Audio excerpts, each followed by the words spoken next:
Affairs Officer at the U.S. Embassy, Mr. Drew Gifford.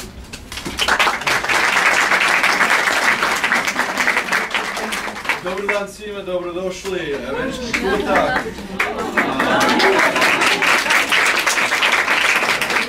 Ponosan sam iz američke ambasade da prezentujem rad ovog tima i hvala također prvo Maja, naš fellow u univerzitetu koji radi mnogo na ovom programu i svaki dan na podršci za studente ovdje u Belgradu. Dakle, svaki čast.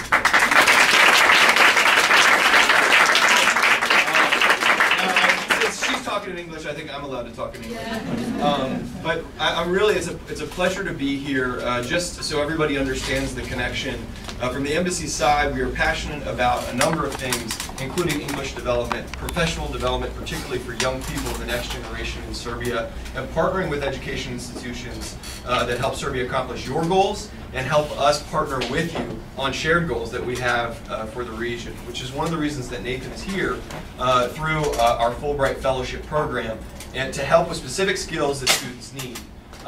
And what we hope with all of our programs, I often like to say that we start programs, we don't finish them. And that's on purpose, because really we're seeking triggers for your goals, your aspirations, your ambitions. And when I say you, I'm talking to everybody in the crowd, but maybe particularly youth and students in the room. And so what Nathan and this group of White City Wordsmiths have done is say, hey, you gave me something, now I'm going to run with it.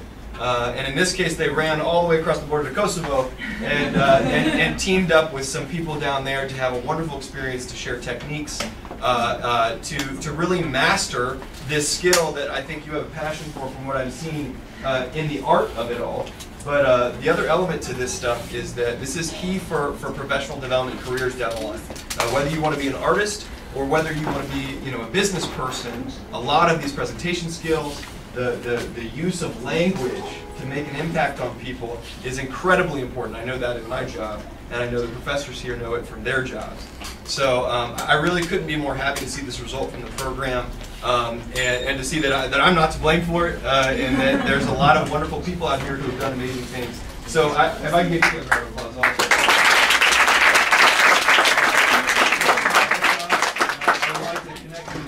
Later on after this program, talk more about how we can link you with some other young writers who are about this. Dobrodošli opet.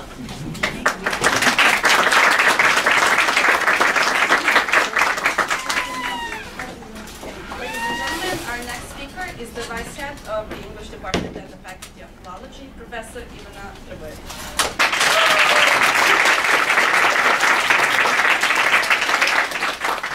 Good afternoon, everybody. This is going to be very, very short, but I still put it down. So you know what? I'm pretty convinced that much of our life is a result of choices we make. And true enough, there's luck, and there's circumstances, there's coincidences, but choices are so important. Now, our students' choices to study English language and literature, then Nathan's choice to accept the post at Belgrade at our faculty, then U.S. Embassy's choice to choose us as recipients of the ELF program, our choice to choose Nathan among all the other elves that were interested in taking this position. Now, all these choices have created the moment that we're now experiencing and going through. And that's the public promotion and reading of the verses and stories that we're going to hear today. Now, as a teacher and as the deputy head of the Department of English, I know a lot about the students whose verses and lines you're going to hear today, and that have found their way into the wordsmiths of the White City. Now, I've observed them in class, I examine them, I talk to them. Sometimes I have to solve their problems. I've corrected their exam papers, and I also read and listened to their papers in linguistics, very highly academic research papers. And I've witnessed their commitment and genuine interest in what they have chosen to study. But when they reach above and beyond of what is expected from them, it makes me even more happy, it makes me even more satisfied and content. I realize how much potential, creativity, and intelligence they carry in themselves. Now that is very comforting, that is so comforting, that is so promising, and I then say to myself, everything's going to be fine. When there are these fine, beautiful, intelligent, capable, creative young people around us. And before we go on, once again, thank you. Thank you, Nathan, for all your commitment, work, and effort that you put in. Thank you guys from the US Embassy, Cultural Affairs Department, for making this afternoon possible. Cheers.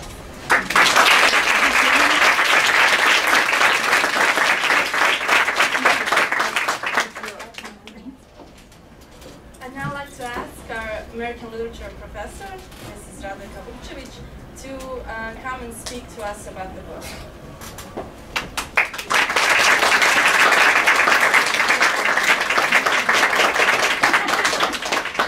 It's my great pleasure to introduce the first anthology of prose and poetry written by students of the English department under the creative pseudonym of the White City Wordsmiths. My congratulations go to the head and editor-in-chief of this group project, Nathan Belgrade, who is currently, as we all know, the EFL to our department. I would also like to extend my congratulations to his editorial team, which includes some of our department's particularly gifted students: Irena Rejcevic, Anica Markovic, Katarina Šokić, Jelena Todorovic, and Aneta Stojkovic. Also deserving of praise is the cover and design of this volume by Katarina Šokić. Above all, I would like to offer my most cordial felicitations to all of the young poets and prose writers who contributed to this work: Irena Rejcevic, Jana Živanović, Danica Popović, Saška Stojakov, Jelena Petrović, Jovana Ivetić, Katarina Šokić, Anica Marković, Nevena Todorović, and I hope I have this name. It is a special privilege to read the expressions of self, responses to the world, and creative language of these young writers, who are all on personal journeys, no less on a quest for something. Irena Rejcevic, for example, is searching for words that burn, that pierce the skin, rip flesh from bones. Jana Živanović tries to define herself through her relationship to the world, which she puts in terms of the social chameleon on stage. Danica Popović makes her way through an updated stream of consciousness version of Faulkner's Creed, 6, by saying, for example, 6:15, beeping sound of morning, Lycra trainers, earphones in, playlist, electro-classical, high culture gone wild, no words, words distract, waste time, focus, 1, 2, 1, 2. Sasha Stojakov takes a fresh approach to her verbal discoveries. She says, so she thought, hey, writing's nice. But she didn't know that once you enter the dark world of writing, you sign a contract with the devil. Once she arrived at the dark side, nobody offered cookies. Jelena Petrović gives voice to postmodern reverberations of Edgar Allan Poe when she writes, I find myself to be a place where the actual and imaginary meet. Saška Stojakov breezes through the climax of an emotional, dramatic narrative by abruptly musing, what day is today? If only I had a calendar, if only. A day or an hour. The problem of time is somehow solved by Jovana Ivetić, both intelligently and lucidly, as she navigates through trans-European issues. Over the cup of tea at 5, a female protagonist says, tea certainly suits me, but it's almost 7. Let's set our watches to 4:45. I have some strawberry tea in my hands. Please. Catherine Shortridge is still finding her way by questioning the various meanings of loyalty in her complex text titled Loyalty of Choice. While Alisa Markovic embarks on a search for the truth, marked by an ironic deconstruction of stereotypes and family complexities, where, as she says, all we know is she loves strawberries. Strawberries as a pseudo-leitmotif. Finally, last but not least, Nedeha Todorovic explores the world, but she cannot stop it. The switch from the gentle-sidal way to this world-cooling requiem of sprinkles and stick. In closing, I would like to remind enthusiasts of American literature that when Walt Whitman, as you all know, published his first edition of the Leaves of Grass, he received words of encouragement from Emerson, which you all know, who then wrote, "I greet you at the beginning of your great career," right? I am not Emerson, as you know, but as your American literature professor, I will repeat his words to you. For I do indeed greet you at the beginning of your great careers, as I know that you have just begun to write your letter to the world, whose letter we all know, and I hope that they will be finished with the same promise that ended his ended hers. Congratulations. Good luck.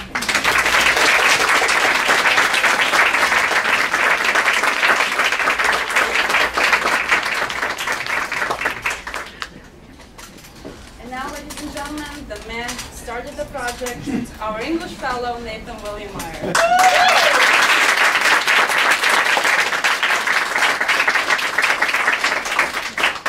Hi, welcome. Thank you for coming, everybody. It's fantastic to see so many people here. We were wondering how many people will show up, and some of us were hoping for maybe 200 or 300, and others were hoping for 5. So I think this is a great mix, so thank you all for coming. How did this even begin? As being part of the ELT program, I come to work at the university to bring certain skills like what Drew has mentioned. But then there's also another part of it, is running particular programs through the American Corner here to promote writing and English in many different ways. And I have to say that when I first came here to Belgrade, I had the warmest reception by the faculty. You guys made me feel at home, and it was absolutely amazing. Thank you so much for that. And the American Corner here, they are absolutely amazing people, but I didn't really know what to do for a project. And so after a few stumbles and knocking into the walls and stuff like that, I had this idea that, you know, I got to know these people, and they had so much raw talent and ambition and humor, and we just had such an amazing connection in class. And then I remembered about my own time in university, and I don't really remember much about it, really. I had some amazing professors, but what I do remember is that I took a lot of creative writing classes. I wanted to be a writer, an author, and that was what stuck with me. And it's those connections that I made with the people and with the language and the time. And I had a teacher in particular who really changed my life in that way and mentored me to be a better writer and also just a better person at expressing myself. And I thought maybe I could create in some way that same atmosphere here with some of these students. And I think I got more than I bargained for.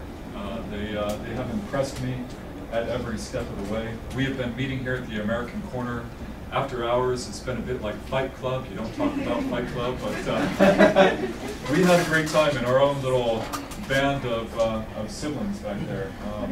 And what they have produced here has been absolutely amazing. I have been impressed every step of the way, not only with the writing, but also the production value, which Shota has headed up, and Anissa for finding a publisher and then breaking his legs when he messed up some of our problems.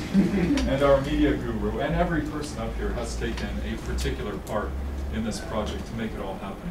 And it's absolutely spectacular. It's perhaps the proudest moment of my professional career to work with these people and be part of this project. So, without further ado, I hand the floor back to them. Thank you, guys.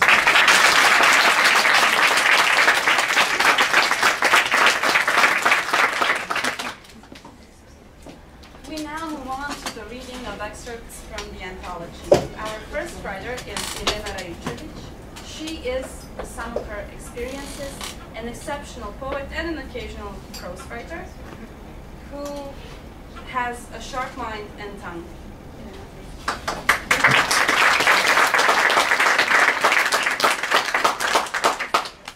I will be reading one of my poems called Strings. Searching for eyes that scorn, that scorch, a consuming, haunting stare. Searching for words that burn, that pierce the skin, rip flesh from bone, with cold indifference, calculated malice. Searching for hands that freeze, fingers that claw and rip and tear, fingers that cherish and caress, that torment. Searching for a slender, sharp body, tight and hard, pressing against me in the night. Finding him every night, eyes that glare, a stare cutting through the soul. Finding words which hit where it hurts the most, until I surrender. Feeling a body on top of mine, his breath on my neck, his nails in my back, burning sweaty thighs against mine. I struggle, he doesn't stop. I scream, he doesn't cease. Yes, no, it's all the same. I have no say. He leads the game. He's panting and moaning, pushing against me stronger, grinding with lust. Relaxing and resting his whole weight on his plaything. I am his puppet, dissolving and melting. I open my eyes. No bony flesh, no icy fingers, no scorching breath. No pleasure, no pain, no passion. No him, no nothing.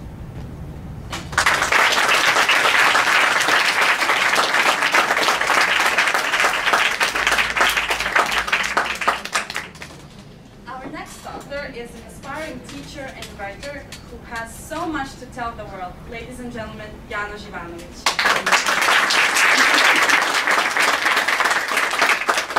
Thank you for a great introduction. Today is so nice. I will read you an excerpt from my story, The Drop. And it is actually a postmodern fictional story which revolves around the drop, which is a metaphorical symbol of life. So it goes like this. Outside in the park, a little boy tries to be brave. He throws his head back, runs with his legs apart, not looking ahead or back. His eyes are closed, while drops fall on his eyelids, on the top of his nose, on his lips, but not his mouth. He keeps running, opens his eyes, and wonders why men and women are carrying those large, colorful mushrooms with handles. He closes his eyes again and keeps on at a steady pace. He spreads his arms and imitates a bird, waving in semicircles faster and faster. Drops are still hitting him. His hair is wet, but he doesn't even feel it. He is happy. He doesn't feel pain, fear, or sadness. He's not afraid of anything. He climbs an old, peeled wooden bench in the park. He waves his hands again, and he still can't believe he cannot fly. He can't outrun the drops. He jumps from the bench and falls in a puddle. The little puddle he fell in strikes his cheeks. Out of the blue, his mum is above him. Passers-by are laughing. He's small and interesting. Being dirty is still cute. But he wants to grow up. Mom tells him off, trembling with fear, because he could hurt himself. She says he shouldn't have done that. Well, he's only his first lesson. He's angry because he could not be big, bold, and skillful. Suddenly, he's not happy anymore. He doesn't understand why he cannot be the pilot of his time. A painter's studio. There's no room to swing a cat in it. The floor is dirty with paint. Empty palettes are scattered in the corners. Wooden tables are stacked with old long play tapes and books on history of art. One huge wall is used for his latest works, which haven't dried up yet. The dreary day with grey sky can be seen through his roof. window. The light isn't too bright while he's painting. His face is spotted and flushed. A drop of color drips from his brush on a painted face. The one that is the missing piece of a puzzle, which completes the unspoken truth. With his finger, he forms a tear out of the fallen drop. The tear that glistens in his eye as he says, "Father, forgive them, for they know not what they do."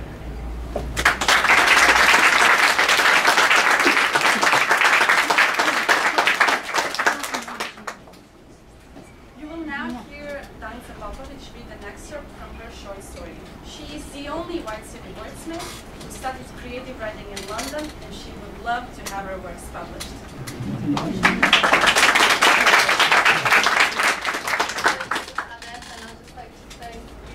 Talented ladies and Nathan for having me. It was a great pleasure to work with you guys. I'll be reading my story called The Environmentalist that I present in second year first, but it's gone through a long editing process with these guys, so this is the result. 6:15, the beeping sound of morning.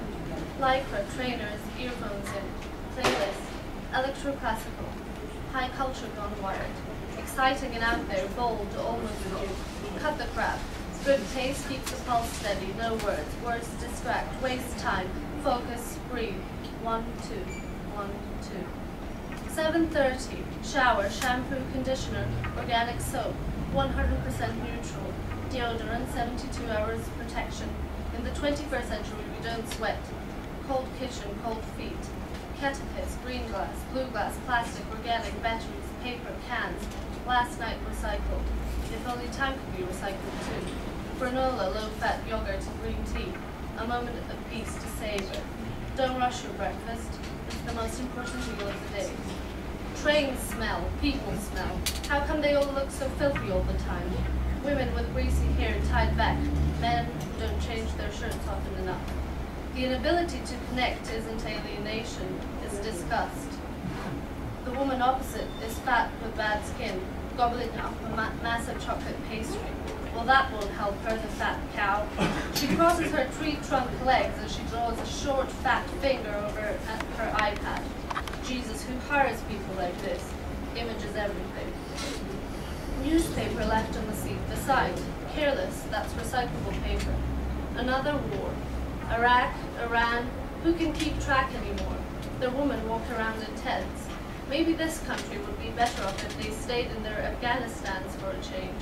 Sometimes you miss seeing white faces, but that's not okay. Tolerate, respect, accept. Take the tube. More people, ugly, smelly, stupid people. They all read the papers. Who can you trust? Conservative bastards, liberal liars? The age of silence, no one has anything to say anymore. Music is sound, literature is toilet paper, theater is television, television is hell. You have 3 people in the world you care about. Enter your gigantic glass cage. Mobile phones that vibrate, celebrating the everlasting silence. Who are these people? If tomorrow some terrorist blew you all up, you'd have trouble naming 5. You wait for the lift alone. Too late. He's already standing beside you, the idiot with a head full of ideas. Pitch, project, super efficiency, powerful synergy. You try not to look his way, the embarrassment of witnessing a bad case of verbal diarrhea. Enter the lift together. Why the hell is he standing so close, almost pressing his arm against yours? The lift not big enough for you or what? He wears the same cologne as you, but he's green. The smell of enthusiasm overpowers the cologne. You try and avoid eye contact, like when you don't want to get puppies overexcited. But he humps your leg anyway. What is it that moves you, you driven little degenerate? Ambition? Aspiration? The words you use because they sound better, but it's really all about the money. Money, money, money, right? Wrong! What you can't even bring yourself to imagine is that at the heart of it all, there's only guilt. You feel guilty that you were born, guilty because your mother will never be happy with the way she looks, because your father will never earn enough money, because they're bigger, smarter, better than you, and they've given you everything. So you go to school and compete and overachieve and try so hard to satisfy this psychopathic need to prove yourself, to prove to them that it wasn't a mistake to have you. And all of that shit. Because people shouldn't feel guilty or grateful or aware of anything, because they'll always end up unhappy. Not selfishness, survival. We've all been through the same, and the only people that deserve our apology and our repentance are the first man and woman that ever lived. And they were monkeys, so screw them. Your office, your home, your prison. It looks and smells just like everyone else's, but you know it's yours. Maggie's framed picture in the desk drawer, Spain, August 1993. She is 5 years old and wears a pink dress. She'd never wear pink now. She doesn't want to be objectified. You used to keep the photo on top of your desk, but now you know better. Unprofessional. Families belong in reality shows, and judging by the current state of things, so does yours. Claire with her internet life, June with her fake depression, Maggie with her homosexuality. You remember the girl she introduced you to last summer, a girl called Lizzie, with short, messy hair and a pierced lip. Lizzie's out of the picture now, as far as you know, but at least Maggie seemed happy then. And that's all that matters, right? God, how badly you want her to be normal. No, just happy and normal. No, happy's the word.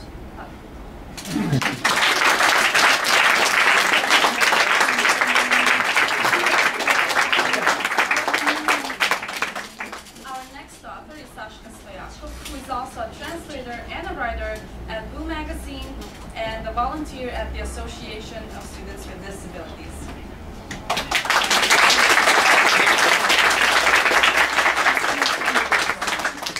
Hi everybody, and before I start I would like to give you a short note. Please read the whole story because I'm going to read just an excerpt, and actually the ending is the key thing to the story, so you have some time so you can do it. Let me start.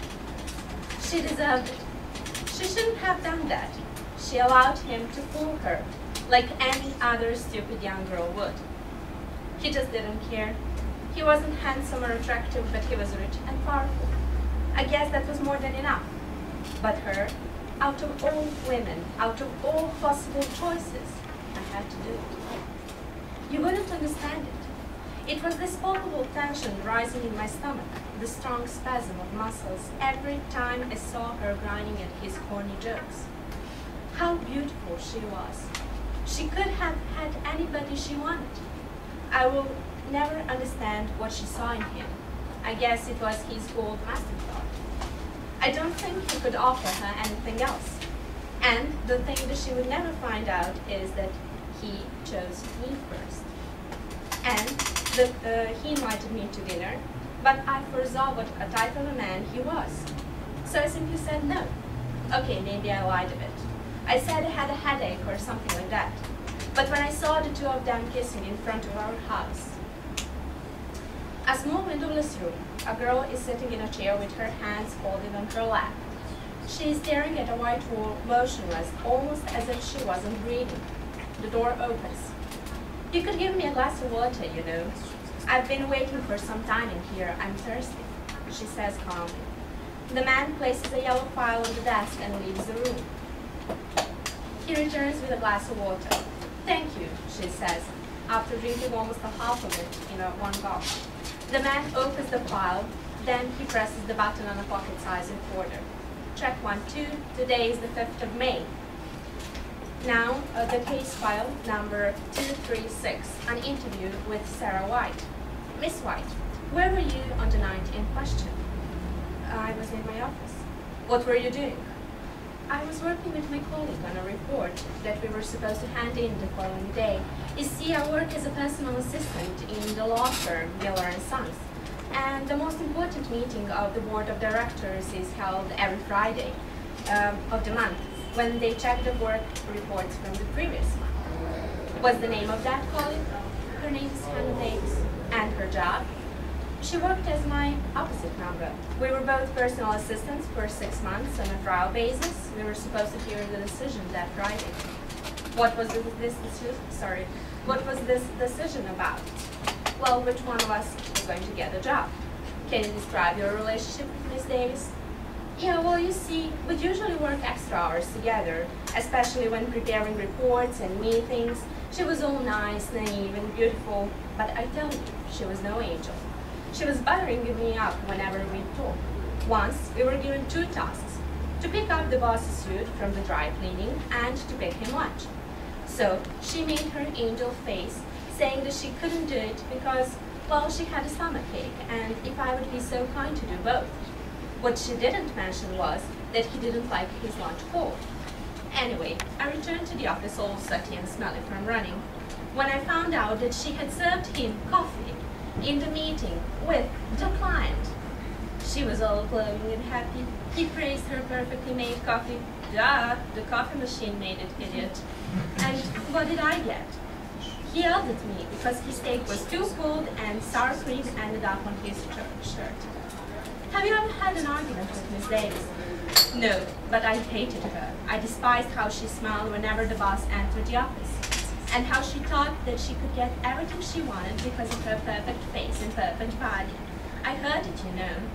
He liked women like Hannah. He always fell for long-legged blondes with baby hairs. Hush, Rose, you shouldn't say that. What do you mean by saying she could get everything she wanted? You see, our boss decided that we had to go to a meeting. That was about 3 weeks ago. Yes, we got to go. I asked him how come it was Hannah who was going, when I had a higher degree. He explained it, that it was in the company's interest to send her to a seminar. Well, she was the best candidate due to her pleasant physical appearance. Yeah, right. And the pea brain of hers.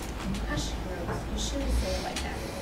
According to your colleague, Linda Thompson, Miss Davis and you had an argument several days before the fatal night. Is that true?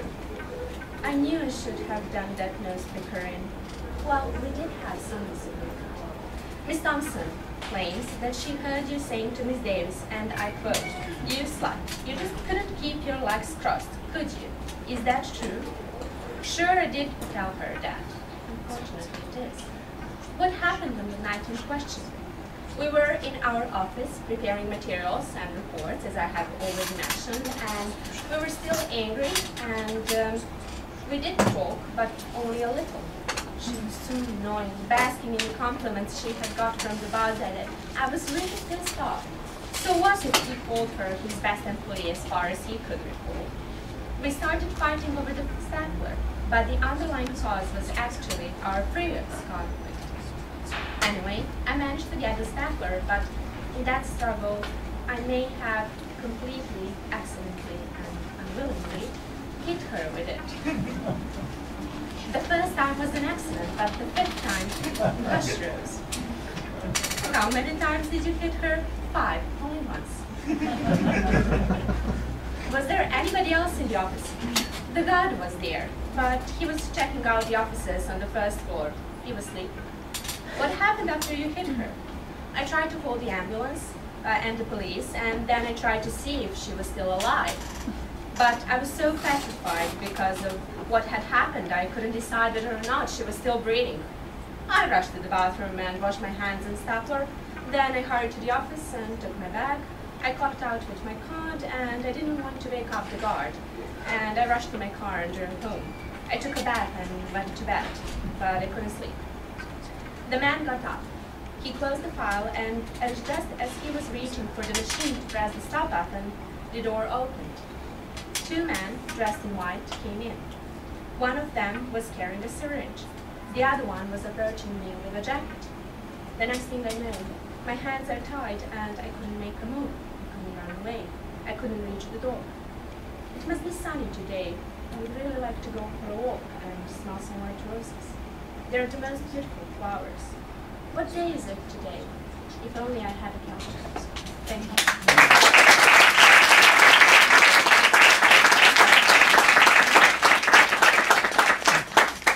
Ladies and gentlemen, I'd like to introduce you to Jelena Petrovic, one of our poets. Although she's currently a student of English language, she would like to study psychology after she graduates. We can only imagine how insightful her poetry will then be.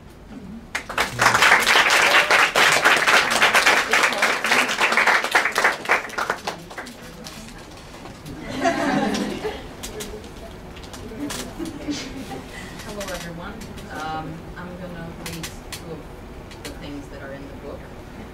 One is called Below, and the second one is called The Difference with the IN in brackets.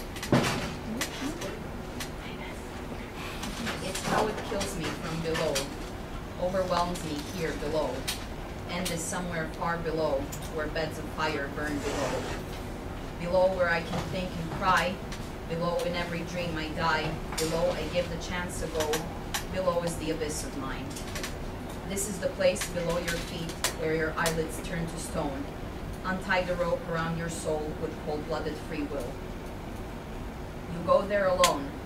It's two different things, your below and mine. So do as you please. Postpone. Loosen the noose with cold-blooded ill will.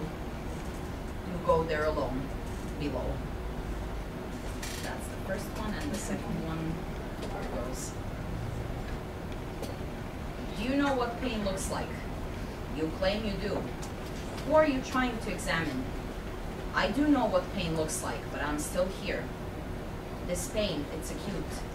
Hurry up, I'm turning all pale and chronic. Are you happy now? Of course you're not. Isn't this agonizing even for you, while you sit there in the waiting room? I'm burning, but it's not a burning pain. There's something else. It's in my chest.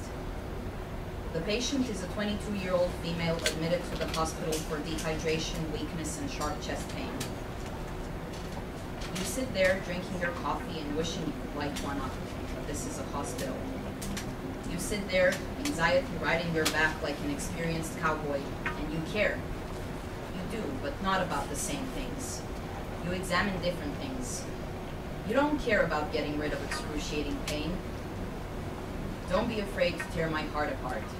Practice makes perfect. Why not tear it apart? Go extreme, you're the scientist. A top-notch analytical mindset. Draw the blade, choose to dissect. It won't hurt. No, you were misinformed, nothing will hurt. Stop inflicting, start deadening. I don't care if you don't care if we part. I don't care. Rip the curtains, it's intense. Are you ready to admit? You're here now in severe mental harm, and I'm too close, terribly close. This is absurd. I'm used to this. Asystole.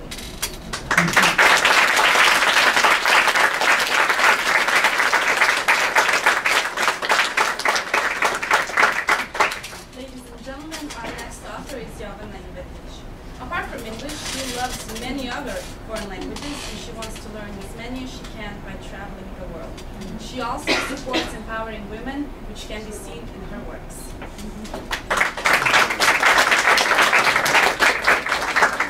And thank you for coming. And I'm going to read you a couple of excerpts from my short story, and I hope I will interest you enough to read the rest.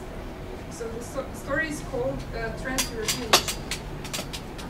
A tall brunette with straight hair was sipping her icy lemonade, her eyes roaming over the cement landscape for one of the tallest buildings in Serbia, Belgrade. So much workload, so little time, she thought, reminiscing about her university days when she saw her future completely different from this one happening now. An unexpected email chirp made her alert. What it read made her flutter. Dear Tribe, suits you? Natasha smiled, and tears of mixed shock, confusion, and exhilaration almost made their way through her thick, perspired lashes.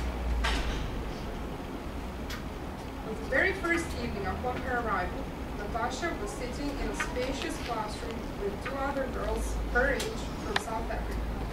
They were about to have an introductory class, meet other members of the group, share their backgrounds, interests, and motives for coming to London.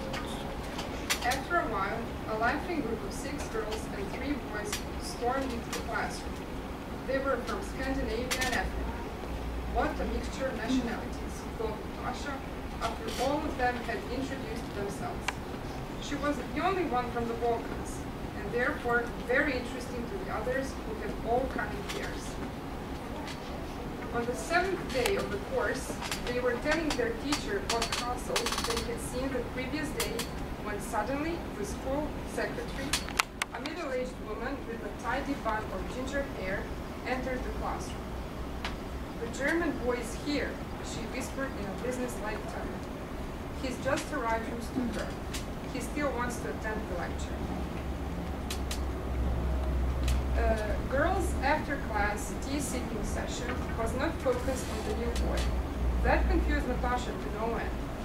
Taking into consideration the degree of his attractiveness and the impression he had left on everyone, made her sure he was about to be an unavoidable topic of each and every girl talk until the end of the course.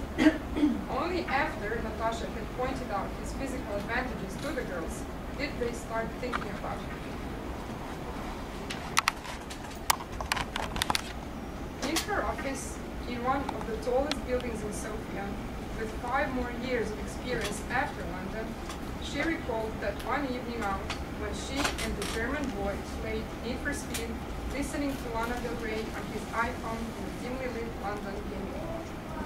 And the evening that followed, when they all went to an exclusive English food restaurant. And the day they all visited Stonehenge, taking loads of photos, making fun of each other. After their very last lecture, when they all said goodbye to their teacher and the headmaster gave them the certificates they had earned, Matthias approached her quietly while she was packing. When everyone else left for their rooms, where they had spent the previous 3 months, and she finally managed to hold her certificate without damaging it, she turned in a hurry and saw him standing at the door, his arm above his head, supporting his stone body. "Hey, Sophia." "Yes, Stuttgart," her body shook. "D5 suits you?"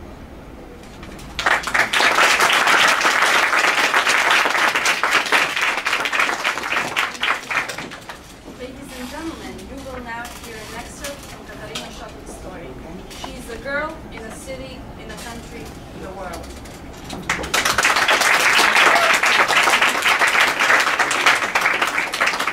Hi everyone. Before I start, I really want to say again thanks to Nathan and our editing team who had to bear with my designing skills. I would put a deadline and then I would cross it, but I promise to be a better worker next time.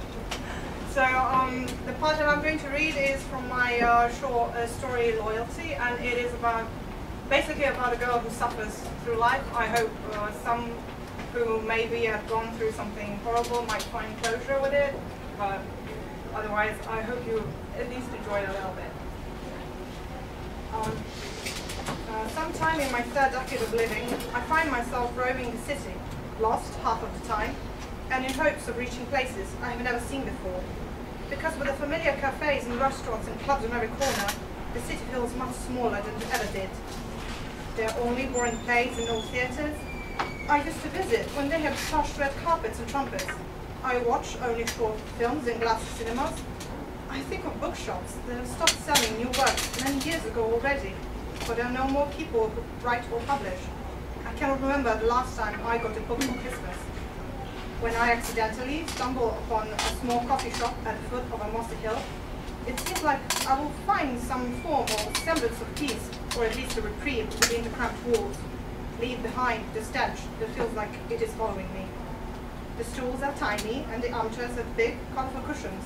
I enjoy sinking into one of them on the 2nd floor and staring at the yellow ceiling in wonder and content.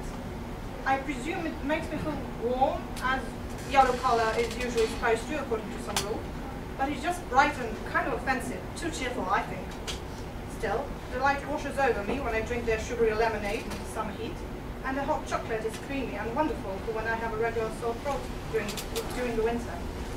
I cannot remember when I had decided I liked drinking those things, as I just think they're just convenient. At times, I spare glances above my cushions and armrests. I imagine myself getting a job here, greeting customers and playing that small part in their everyday life. Would you like a scone with a chocolate map? Well, how about a macaroon? There will be a routine to follow and a routine to break. It will make me want to be a shoveling kingpin on someone else's board. I would place an order, people would bump into their future loved ones. I switch a cup of coffee for the tea one and simply change someone's life with a flick of my fingers. But when I look over the railing at the worn-out faces behind the counter, the unwashed hair of the afternoon barista with tired eyes and shaking hands, who smiles and winks at me in the warmth from the sun, I realize I can't do a thing. These people are not my kind of people. I could never be loyal to the script of a simple side character. I can feel the imaginary whoosh of everything shifting. The sunlight is dimmer and the ceiling less bright. It's just like when you overstep one stair and end up using too much force and you have to walk over two. I'm forced to leave the uncomfortable armchair and the stink of this mossy old hill far behind as well.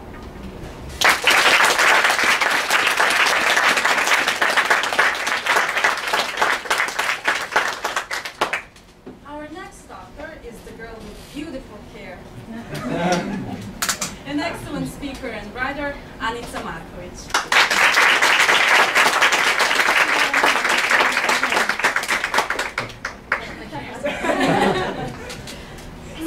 So this is my story.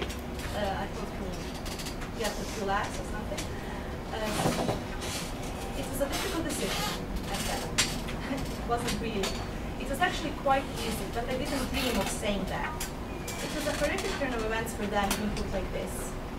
They tend to cling, you know, especially my father, but not in the honest, I love you always way, but in the when you do something good, you're my darling daughter who takes after me, but when you screw up, you must take after your mother way.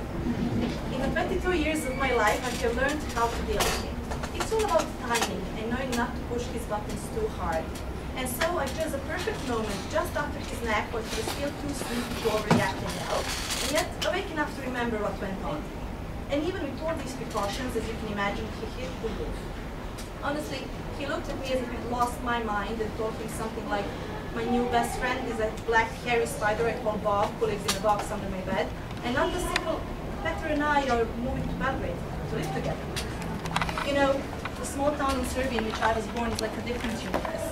It's a dreary little grey place where parks don't really have trees, where there are more stray dogs on the streets than there are people in my building, and where buying a cucumber takes approximately 42 minutes because the old lady suddenly needs to run a background check on your entire family beforehand and maybe see if you would like to marry her grandson. It's a place where you are allowed to befriend only the people in the 2-street radius, where you always have to report before you leave the house with all the information, where you are going, with whom, and for how long. It is a place where you have to hate, or at least dislike Americans because they destroy the soul, hate Germans because of the world wars, Turks for the 5-century-long occupation, and all the others just because. Of course, except Russians, they are our brothers. It is a place where everything was better when Tito was in charge, and where Latin American telenovelas are always somehow Spanish. And then, when by divine right you marry your childhood best friend, you better not move, oh no.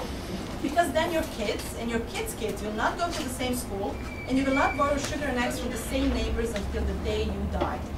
If you move, the small universe will implode. Conform, settle, shut up. That is our motto. If I were a rational person, I would probably think that this is a huge step in my life, a point of no return, the gates of Mordor and all. And I would probably be afraid. I would weigh pros and cons, debate, and see the huge responsibility that comes with it. But, thank God, I'm not a rational person. The city we're moving to is a dreary big grey place, with 2 grey rivers as its veins, and a veil of flashy lights to mask its face. It's a place where buying a cucumber takes exactly 42 seconds because nobody gives a shit about your family. It is a cradle of tolerance where the favorite pastime is judging others. And, as you have already noticed, I love it in its entirety. If nothing else, it has life, and restaurants, pubs, and clubs.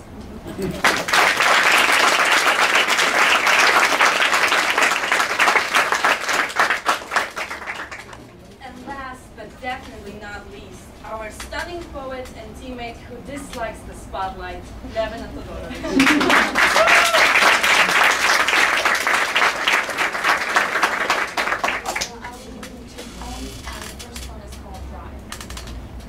Drive. Feel the highway with your tires. You're tired, but those wheels keep spinning, engines spinning fire. Drive.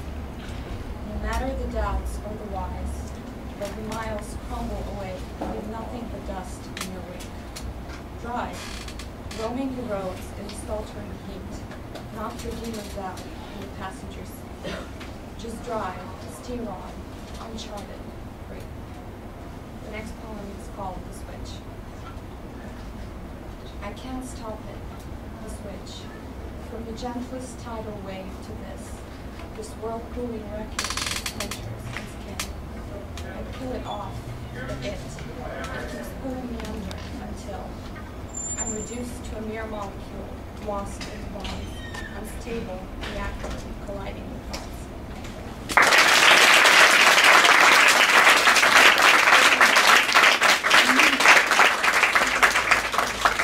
Well, ladies and gentlemen, you have heard our beautiful, talented young authors, and now it's time for Nathan to hand out our certificates. To,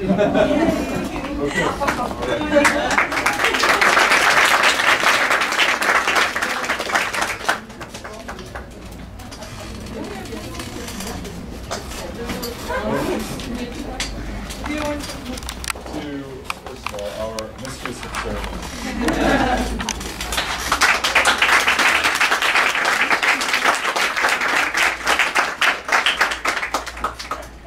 And to the person who basically went around threatening people to give us what we want. Verena.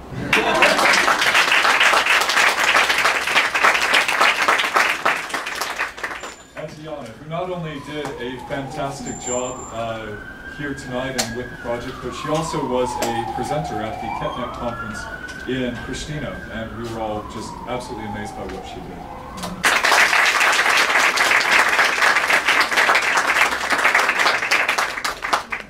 On to the Mitzvahs.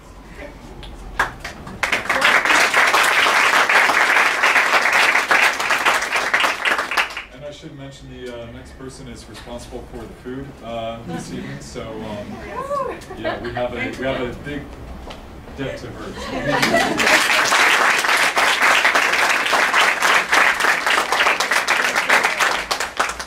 And of course, to our faculty.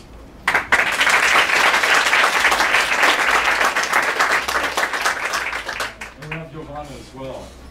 Here you go.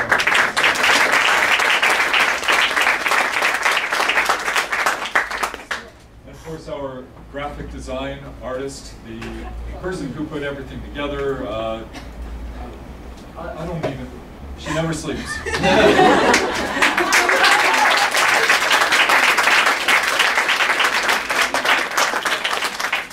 And of course, to our writer with fabulous hair. Last but not least, is to Nevena, also a fantastic poet, who has a poem in the book called The Pigeon, which I highly suggest everybody read.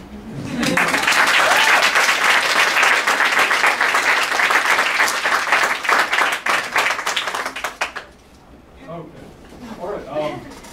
One last thing that we're going to talk about before we enjoy the food and the drinks tonight is that not only has this been an amazing project that we've all been a part of here, but it has the potential for going beyond just what we're doing here. We want to grow this project, the White City Wordsmiths, and like any good organization, we want to bring out franchises to different places around Serbia, as well as perhaps beyond. This was last week. We had this crazy idea. I don't even know where the idea came from originally, but it was like, hey, there's another elf who is in Kosovo, and she has some amazing writers down there. Why don't we get together and have a joint reading together and have some workshops and things like that? So we had this very brave group of writers down here having far too much faith in me, and they decided, hey, let's do it. And they committed to the project, and we went down there together, and we had the most amazing time with this intercultural artistic experience. And we started off, we got together with a lot of our fellow writers down there, and we had a wonderful tour of the city of Pristina, and we got to see a lot of the historical sites, and we got to just meet each other and talk with one another, and it was really quite amazing. Following that, we got to see some of the towns around there that have Serbian, Albanian, and Roma communities, and we got to learn a lot about that particular area, and we had a really good time too. Yeah. Later on, we thought originally that we would have a joint reading at an American culture, or American corner, like this one. smaller audience, but instead, at the last moment, they changed the venue on us, and we actually were part of the KetNet conference that was going on, and we were able to take part as a bunch of students that were in a teacher showcase. And it was quite the amazing experience. We were the last people to go up, and really that was the only thing you could say. After that, if you guys had gone first, nobody would have stayed around. Fantastic group, by far the best. And I'm not just saying that because I'm overly proud of what we do, but yeah, it's just that. And they got up there, and they were able to read a lot of the poems that they were able to share with you today. And it really was an amazing experience for all of us. After that, we got to have the next night, we got together with a lot of my fellows writers, and we got to have a writers' dinner. There were about 25 of young, talented writers together, and we started out with some writing exercises and introducing each other, and it was just a lot of fun to share our stories, our ideas, the way that we write, and also just who we are with one another. Breaking down a lot of barriers, and to see that the people on the other side of those barriers are just the same as us. Young people that are passionate about English, about writing, and about meeting new people. Afterward, it just kind of dissolved into this maelstrom of social bonding, and there was a circle that came about. People were spontaneously creating stories, and I don't even know. Rapping, yeah, spoken word.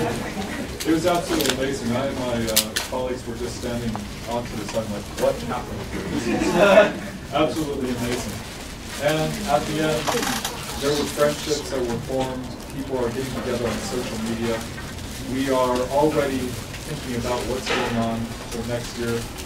And just in general, it was a very heartwarming time. Everybody who went there was touched in ways that we perhaps never anticipated. And so looking forward, this is not the end of the project. It's going to continue next year. And we already have a solid base here in Belgrade that we want to grow and expand and make it even bigger and include more people in this original project. After that, we want to perhaps grow other franchise operations around other cities in Serbia. But more than that, we have a solid partnership with the American Corner and the University of Pristina down there and the students. So we want to continue that and nurture it and continue these intercultural exchanges. Additionally, we are going to be having some more English language fellows throughout the region. And we want to grow partnerships with them as well, so we can not only go to places and share in their cultures and their ideas and their histories and cities, but also bring them here and to make them part of ours and to welcome them in the same ways as we have been welcomed in our places. So it's growing, it's expanding, and this is just the beginning. But I just want to thank you guys for taking part in it. It was amazing. Thank you.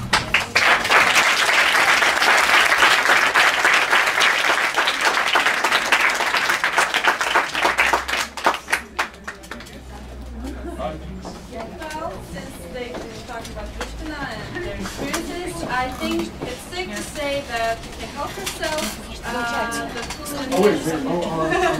Books.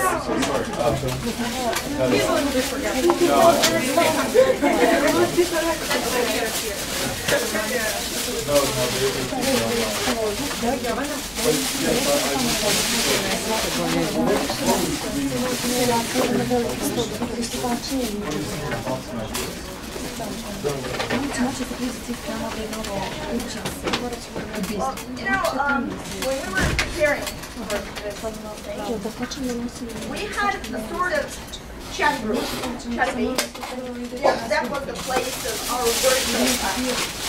And today we discussed who will go first, who will go last, and we made a joke and said, yeah, we'll make touching pieces so that we may finally make a try. I think he read that after we all went offline, and he said, no, you won't. That is why these pictures are here, because he wants to make us together. Yeah, but in fact, I want to say that, yeah, we're a team. Our team leader, yeah, we're actually yeah. Okay. We're actually a team, and I hope that we will. This is just, as the professor said, the beginning of our career. I'm proud to be a part of this team, and I'm also proud to say that it was at this conference that I held my first presentation outside the classroom. And I really, this time, I mean, I'm just not lost for words, but I just want to thank this man, this amazing teacher, this brother, this, I don't know how to name him. I mean, he's a part of our family. I want to thank him because that would not have happened if I didn't have his full support, be it day or night. I sent him about 10 mails per week, as you know, he just doesn't want to say that. They were like, oh, is this okay? Oh, do you think I should maybe shape it in a better way? And he's a monster person, I have to say. But yeah, as he mentioned, we were at the conference. And as Madame said, I'm really aiming at teaching and writing. But as a future teacher, I must say that what I did for my presentation was approaches to the English language teaching, but contemporary approaches. So what is my impression of the overall conference after I saw what we did, what our colleagues from Kosovo did, is that the teachers are really heading towards abandoning the traditional method of teaching. And they're really trying to think outside the box, which is great. And, well, one of the ways they're doing it is actually what we did here. It is writing sessions, both here and down there. It is that cultural exchange that without our teachers, of course, we wouldn't be able to experience. And once again, I really want to thank for this opportunity. Thank you very much.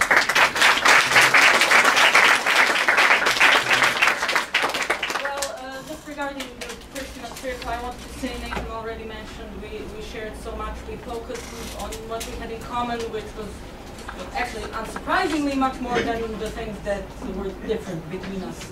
And at one point, I just want to share this short story about one of the boys, the students there.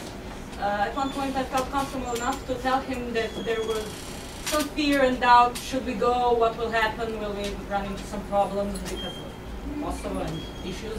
I told him that. I told him that we were worried and that I'm amazed how well a reception we got, how everything was perfect. And what he said to me was simply this.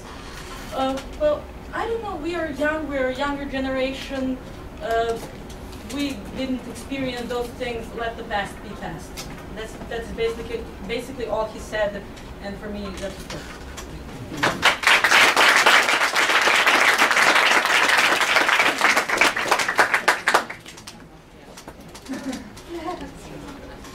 Okay, what I'm gonna tell you about is kind of a similar story to what Brianna told you. It was our last evening there in Pristina, and it was the 30th of May, and the 31st of May is my sister's birthday. We were supposed to get back on the 31st, and I wanted to buy something, probably jewelry for her birthday, and we didn't have time before the 30th. So it's 30th, it's almost 8. Everything's closing up, and we're supposed to go to the dinner thing that you see the pictures of. As you might have noticed, I'm missing because I was running through the city searching for a shop that was still open and that sold jewelry. So I was out of my mind talking to Anica, that was the first one to get to the hall of the hotel, and I was worried because I didn't have enough time, as time management is one of the things I'm great in. I didn't have enough time to buy anything because we're supposed to leave tomorrow and it's 7:30 and it's working still. So I thought maybe I could get a taxi to the souvenir shop that we ran into during the day. And the guy that was there in the hall in the hotel, he asked if he could call a cab for me so I could go to the souvenir shop and get back to the restaurant.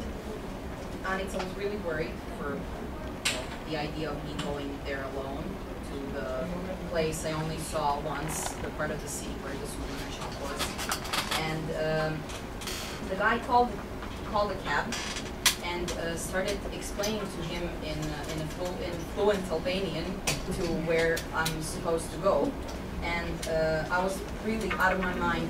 The anxiety overflow my heart and my throat.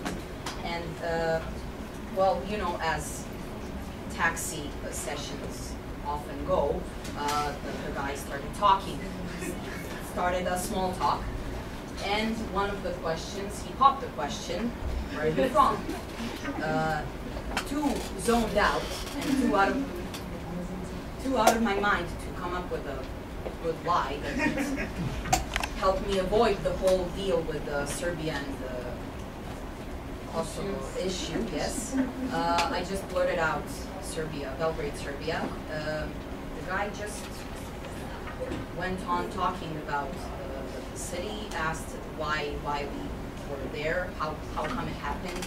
I said a couple of words about the conference, and he just kept on talking about stuff that taxi drivers usually talk about. And he was genuinely nice, and nicer than most of taxi drivers in Belgrade I had the opportunity to drive with. And he drove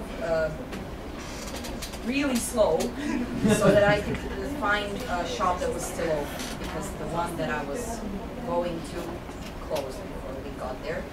And after I got out of the cab, he said, I wish your sister a happy birthday. And that's it.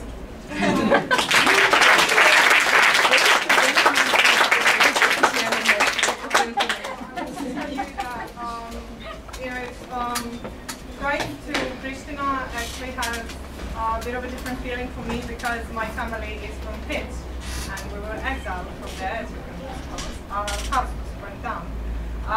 But I never thought I would go there ever again. My dad, he said, well, you will never leave Serbia. You will never, not another Shotić will step their foot on such a place. And so I did tell him. When I was going, there's a whole story of throwing my things out of the window and running out of the flat, but that's for another day. But I want to tell you that when we when we had the tour in Pristina, Kate, their elf, had organized the tour, and we went to their museum, and we saw well, some, of course, like the clothes they wore and stuff like that, and they had like these things on the floor that actually I have in my house, because it is one of the only thing we actually have from that. And I said, well, yes, I have that. Like, they keep it in the museum, and I keep it over my bed and moan about it. And I go, oh, yes, I have it. And the girl, one of the girls, you probably saw the pictures, Rosafa, she asked me, like, well, how do you have it? And I explained everything to her. And the rest of the day, she just kept talking with me. She was so nice. She brought her sister. They brought their friends. We talked about everything we like and dislike. It was like meeting up with my best friend here in the street, except it was like going from step one. You know, we weren't talking about, oh, I watched that show yesterday, but oh, the first show I ever watched was blah, blah, blah. We talked about Eurovision, everything. It did not feel as if I went anywhere else. It felt like really coming back here. Like, it was not different at all, and as you know, I said, we were really kind of scared about going there, and not like people who would, you know that we're Serbian, but you know, generally, like, would it be nice, or would they be, you know, what we would talk about? But in the end, they are, in the end, just like us, and I really want to have people know that no matter our language, our faith, those are basically our people.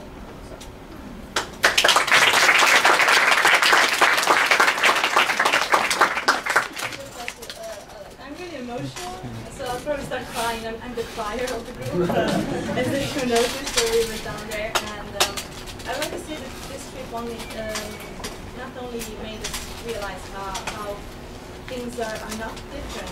It's just, we're the same people, we go through the same things, it's the same like patriarchal society, but I want to emphasize how this trip actually brought us together. We're such a great group of people. We're like the sheep, our shepherd, and he was so scared that he would lose us somewhere in Pristina. He was just right now where everyone counting heads and everything. But on a more emotional note, I would like to really give thanks to the person who was there for us in those moments when we needed him most. He was there in the good and the bad. He's our, I like to say, elf extraordinaire, our academic speaking rock star, because his presentations were the best at the whole conference, I have to add. Our favorite coffee addict and our leader, Mr. Nathan William Meyer, who taught me personally a lot about life while we were there only for those few days, and he shared his experiences of traveling the world and meeting people. He taught me that the world will not always be the way we want it to be, and it is in those difficult moments that we show our worth. And I had trouble coping with some things, but he actually taught me how to make myself proud, and how to make my colleagues, my friends proud, and how to represent myself in the best possible light. And I think in the end, the gratitude we hold for him, it's words cannot express it. We usually do a group hug, which we'll not do now because it would be too embarrassing. But I would like to say my favorite quote by Marcel Proust, who said, "Give gratitude to people who make us happy. They are the charming gardeners that make our souls blossom." Thank you.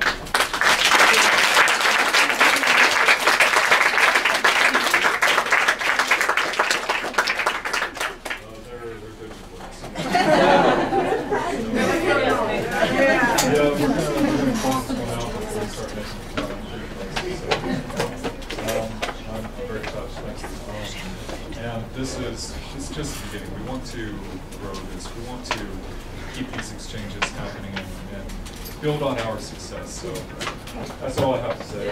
I need some. I think my food has arrived. So that's basically it. You can kill me in the street later on.